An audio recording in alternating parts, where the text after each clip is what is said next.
بسم اللہ الرحمن الرحیم۔ السلام علیکم پیارے دوستو، تو کیسے ہیں آپ سب لوگ؟ امید ہے کہ آپ سب لوگ ٹھیک ٹھاک ہوں گے اور آپ کی دعاؤں سے میں بھی الحمدللہ بالکل ٹھیک ٹھاک ہوں۔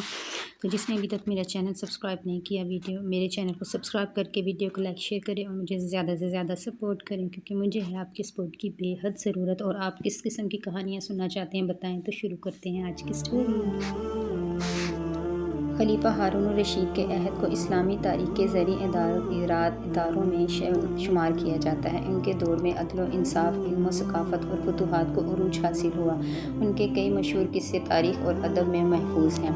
یہاں 4 مشہور قصے بیان کیے جاتے ہیں۔ نمبر 1 ہے بہروپیہ اور ہارون الرشید۔ کہا جاتا ہے کہ ایک مرتبہ ایک بہروپیہ خلیفہ کے دربار میں آیا اور دعویٰ کیا کہ وہ ہر روپ میں ڈھل سکتا ہے۔ ہارون الرشید نے اس کی مہارت کو جانچنے کے لیے اسے ایک چیلنج دیا۔ اگلے دن بہروپیہ ایک کسان کے بھیس میں محل کے باغ میں آیا اور خلیفہ کے درباریوں کو دھوکہ دے دیا۔ خلیفہ کو اس کی مہارت پر بہت حیرت ہوئی اور انعام سے نوازا۔ نمبر 2 خلیفہ اور درویش۔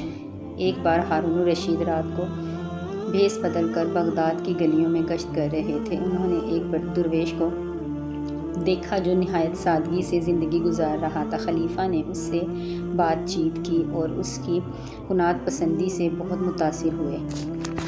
درویش نے انہیں نصیحت کی کہ ایک حاکم کو عوام کی خدمت میں عدل و انصاف کرنا چاہیے۔ نمبر 3 ہارون الرشید اور شاعر۔ ہارون الرشید علم و ادب کے بڑے قدردان تھے۔ ایک دن ایک شاعر دربار میں آیا اور اپنی شاعری سے خلیفہ کو بہت محظوظ کیا۔ خلیفہ نے انعام کے طور پر شاعر کو سونے سے بھری ایک تھیلی دی، لیکن شاعر نے وہ انعام قبول کرنے سے انکار کرتے ہوئے کہا کہ اسے صرف خلیفہ کی تعریف کافی ہے۔ خلیفہ اس کی خودداری سے بہت متاثر ہوئے اور اسے اپنا قریبی مشیر مقرر کیا۔ نمبر 4 عدالت میں انصاف۔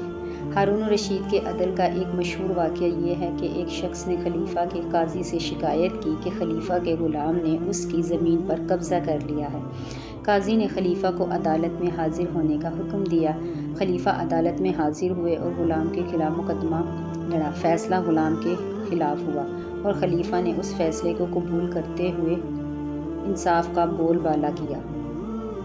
یہ کہانیاں ہارون الرشید کے انصاف، علم، دوستی اور عوام کے ساتھ ہمدردی کے جذبات کو اجاگر کرتی ہیں۔ ان قصوں نے ان کی شخصیت کو اسلامی تاریخ میں ایک عظیم حکمران کے طور پر امر کر دیا۔